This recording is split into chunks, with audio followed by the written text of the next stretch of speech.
Hello students, I welcome you all to today's session. I hope all of you are doing good. So today's topic is the Earth, our planet. Learning topics: shape of the Earth, globe and map, oceans and continents, the three domains, movements of the Earth. All the things which we see around us are part of our universe. There are many objects and planets in our universe. Have you ever noticed the objects that you see in the sky? In the daytime, we see the sun shining brightly in the sky. In the evening, the sun sets and disappears. At night, we see the moon and twinkling stars. The sun, the moon, other planets and stars together are known as heavenly bodies of our universe. तो जितनी भी चीज़ें अर्थ में हैं, sky में हैं, space में हैं, प्लैनेट्स हो गए, स्टार्स हो गए, मून हो गया, अर्थ हो गया, ये सारे कलेक्टिवली आपकी हेवनली बॉडीज होती हैं और इनको यूनिवर्स कहा जाता है. The Earth is the only planet in our solar system on which life exists. This is possible because it is surrounded by a thick blanket of atmosphere. 3/4 of the Earth is covered with water and the rest with land. These make life possible on the Earth. तो अर्थ में जितनी भी चीज़ें present हैं, air, water, land, जितनी भी चीज़ें present हैं वो सारी चीज़ें लिविंग थिंग्स को सपोर्ट करने के लिए सफिशिएंट हैं. इसीलिए सिर्फ अर्थ ही एक ऐसा प्लैनेट है जहां पे आपको लाइफ दिखाई देगी. Shape of the Earth. The Earth is round, spherical in shape. We can say that the Earth is like the shape of a globe, which is the model of the Earth. The photographs of the Earth taken from the outer space by the astronauts prove that the Earth is round. तो हमारी जो Earth की shape है वो round या फिर spherical shape की है. जितने भी लोग हमारी Earth से बाहर space पे गए हैं उन्होंने pictures हमें Earth पर भेजी हैं, उससे ये पता लगता है कि हमारा जो Earth है वो गोल है. It may seem funny to you that for quite a long time people thought that the Earth was flat. They believed that if one went near the edge, one would fall off. But all that changed with Ferdinand Magellan's historic voyage around the world. In 1519, he started westwards with his sailors on his ship Victoria. They sailed on and on. तो पहले के time पे लोगों को लगता था कि अर्थ round नहीं है बल्कि फ्लैट है. उसके बाद फेर्डिनेंड मैगेलन ने अपना एक वॉयज यानी कि एक ट्रैवलिंग स्टार्ट करा वेस्टवर्ड डायरेक्शन में. इन्होंने पूरी दुनिया का चक्कर लगाया जिन्होंने बाद में बताया था कि अर्थ फ्लैट नहीं है बल्कि राउंड है. After about 3 years, they discovered that they had reached the same place from where they had started. They had not fallen off the edge. That proved that the Earth is round. और काफ़ी सालों के बाद travel करते करते उनको ये पता चला कि कुछ टाइम के बाद वो वापस उसी जगह पर पहुंच गए हैं जहां से उन्होंने शुरुआत करी थी. इसका मतलब ये है कि अर्थ राउंड है ना कि flat. Now, we clearly know that the Earth is round like an orange. Its top and bottom parts are slightly flat. These are called poles. Thus, there is a North Pole and a South Pole. तो इससे पता चलता है कि दुनिया जो है, जो वर्ल्ड है, अर्थ है, वो गोल है. जो टॉप्स हैं, दोनों टॉप्स, अपर पार्ट और नीचे वाला पार्ट, वो हल्का सा फ्लैट है और इन दोनों पोर्शंस को कहा जाता है पोल्स. ऊपर वाला जो फ्लैट पार्ट है उसको नॉर्थ पोल कहा जाता है और नीचे वाली साइड को south pole. Knowledge Corner. North Pole is known as the Arctic and South Pole is called the Antarctic. जो आपका North Pole है उसको Arctic कहा जाता है और आपका South Pole जो है उसको Antarctic कहा जाता है. Globe and map. The Earth is very big. We cannot see the entire Earth at a time. Therefore, we have to make a model to study it. This model is called a globe. A globe is very useful to study the different places on Earth. However, it is not possible to show all the places on a small globe. On the other hand, a huge globe will be difficult to carry. These problems can be solved if we use maps. A map is a drawing of the Earth or a part of it. Maps can be big or small. A book of maps is called an atlas. Do you have one? Sometimes we use very large maps. They are hung on walls. Such maps are called wall maps. तो हमारी अर्थ इतनी बड़ी है कि एक ही बारी में हम पूरा अर्थ नहीं देख सकते, इसीलिए हमें अर्थ का एक मॉडल बनाना पड़ता है जिसे हम ग्लोब कहते हैं। लेकिन ग्लोब को भी हम हर जगह लेकर नहीं जा सकते हैं, इसीलिए हम मैप्स का यूज करते हैं। मैप्स जो होते हैं वो पूरे वर्ल्ड का एक फ्लैट डायग्राम होता है या फिर अर्थ के किसी भी एक पार्ट का। जो मैप्स होते हैं वो छोटे भी हो सकते हैं और बड़े भी हो सकते हैं। ऐसी एक बुक जिसमें सिर्फ मैप्स ही मैप्स होते हैं अलग अलग कंट्रीज के, वर्ल्ड के, कॉन्टिनेंट्स के, उनको एटलस कहा जाता है। और ऐसे बड़े बड़े मैप्स जिनको दीवारों पे टांग दिया जाता है उन्हें वॉल मैप्स कहते हैं।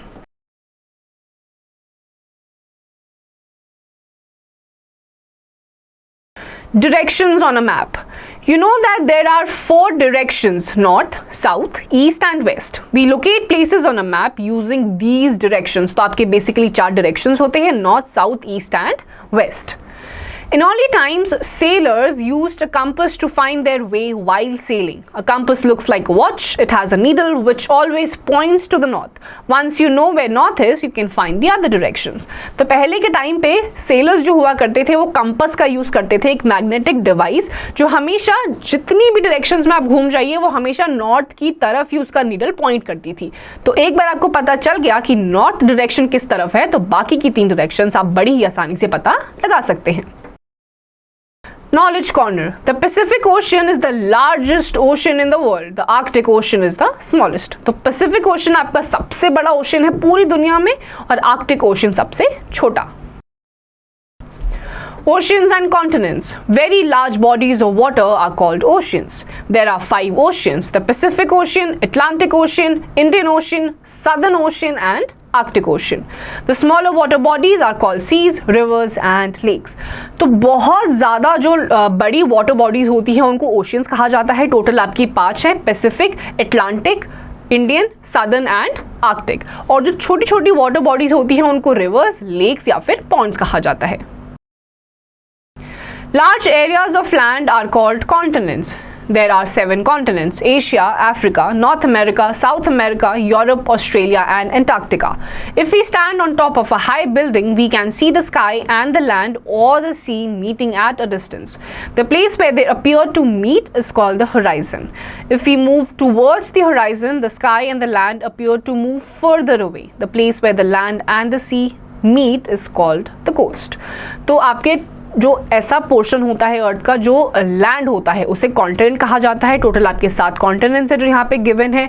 और कभी भी आप किसी बिल्डिंग के टॉप से देखेंगे तो आपको ऐसा लगेगा कि आपका आसमान, लैंड और पानी एक जगह पर मिल रहा है। ऐसे जहाँ पे इन सबकी मीटिंग होती है इनको होराइजन कहा जाता है। और ऐसी जगह जो पानी, समुंदर और लैंड को मिलाती है, जोड़ती है, उसको कहा जाता है coast. The 3 domains. Lithosphere. The upper uneven surface of the earth is known as lithosphere. There are high mountains, plateaus, plains, rivers and deep oceans on the earth. तो आपका सबसे पहला जो अर्थ का पार्ट है वो है लिथोस्फेयर। ये सबसे ऊपर वाला पार्ट है, अनइवन डिस्ट्रीब्यूशन है। इसमें आपका आता है mountains, plateaus, plains, rivers and mountains. Atmosphere. All human beings, animals and plants need air to live. The earth is surrounded by a layer of air. This layer of air is called the atmosphere. We cannot see the air around us, we can only feel it. तो आपका जो atmosphere है, atmosphere आपकी अर्थ के आजू बाजू पूरा covered एक एरिया है जो एयर से भरा हुआ है। तो एयर जो आपको सराउंड करके रखा हुआ है आपको और अर्थ को, उसको कहा जाता है atmosphere. The atmosphere contains the all-important oxygen gas, which is essential for all of us. तो एटमॉस्फेयर में, हवा में सबसे ज़्यादा इंपॉर्टेंट गैस प्रेजेंट होती है जिसका नाम है ऑक्सीजन, जो हमारी सर्वाइवल के लिए बहुत ही ज़्यादा इंपॉर्टेंट होती है। Knowledge corner. From the upper surface of water bodies, water evaporates continuously. So there is moisture, humidity in the air that helps to control the temperature on the earth. जो water bodies होती हैं उनका सबसे ऊपर का जो part होता है वो constantly evaporate होता रहता है, जिसकी वजह से humidity और moisture air में रहती है और उसी की वजह से earth का temperature balanced रहता है। Hydrosphere. Nearly 71% of the earth is covered with water and the remaining 29% is land. The seas, lakes and other water bodies of the earth's surface taken collectively are called as hydrosphere. तो आपकी जो अर्थ का 71% से भी ज़्यादा हिस्सा है वो पानी से ढका हुआ है, और ऐसे अर्थ के पार्ट को जिसमें मेजॉरिटी ऑफ द पोर्शन आपका वाटर से कवर्ड है, तो सारी वाटर बॉडीज को कलेक्टिवली हाइड्रोस्फीयर कहा जाता है. Remember, potable water is precious and limited. We should not pollute the water. Potable water यानी कि वो पानी जिसको आप इस्तेमाल कर सकते हैं पीने के लिए, नहाने के लिए, खाने पीने के लिए, वो बहुत ही लिमिटेड है, तो ज़रूरी है कि हम उसे दूषित ना करें. Activity. Make a chart showing the various factors that makes life possible on the earth. एक चार्ट बनाइए और उसमें वो सारी चीज़ें लिखिए चार्ट वाले फॉर्म में जो हमारे लाइफ के लिए इम्पॉर्टेंट है. Knowledge Corner. Biosphere is the region of the surface and atmosphere of the earth occupied by living organisms. तो बायोस्फीयर वो रीजन है जहाँ पे एटमॉस्फेयर और जितने भी लिविंग क्रीचर्स है, बी इट एनिमल्स, प्लांट्स और ह्यूमन बींग्स, वो सब कलेक्टिवली बनाते हैं biosphere. Movements of the earth. The earth spins like a top about an imaginary line called axis. This movement is known as rotation. Rotation of the earth causes day and night. The earth takes 24 hours to complete one rotation on its axis. During rotation, the part of the earth that faces the sun receives light and has day. The part which is away from the sun does not receive light and has night. तो अर्थ अपने ही एक axis पे, imaginary axis पे rotate करती है, जिसकी वजह से दिन और रात होते हैं. टोटल रोटेशन टाइम अर्थ का होता है 24 आवर्स, और इसी की वजह से डे एंड नाइट चेंज होते हैं. जिस साइड अर्थ का जो साइड सन की तरफ होता है उस टाइम पे वहां पे डे टाइम होता है, और अर्थ का वो पार्ट जो सन से दूर होता है वो होता है night time. The earth, while spinning on its axis, also moves around the sun. The movement of the earth around the sun is called revolution. तो अर्थ रोटेशन के साथ साथ रेवोल्यूशन भी करती है. रेवोल्यूशन यानी कि सन के चारों ओर घूमती है, इसको कहा जाता है revolution. Revolution of the earth causes seasons. The earth, like all the planets, moves around the sun in a fixed path called an orbit. और revolution की वजह से आपके seasons change होते हैं. सर्दी, गर्मी, बारिश, ये सारी चीज़ें आपकी revolution की वजह से होती हैं. एंड अर्थ बाकी सारे planets की तरह ही बिल्कुल सन के आजू बाजू एक fixed path पे घूमता है, जिसे orbit कहते हैं. This orbit is oval in shape. The Earth takes 365.5 days or 1 year to complete one revolution. ये जो ऑर्बिट होता है ये ओवल इन शेप होता है, और टोटल रेवोल्यूशन टाइम अर्थ का होता है 365.1/4 days. Now I know all the things which we see around us are part of our universe. The sun, moon and stars together are known as heavenly bodies of our universe. The earth is the only planet in our solar system on which life exists. The earth is round, spherical in shape.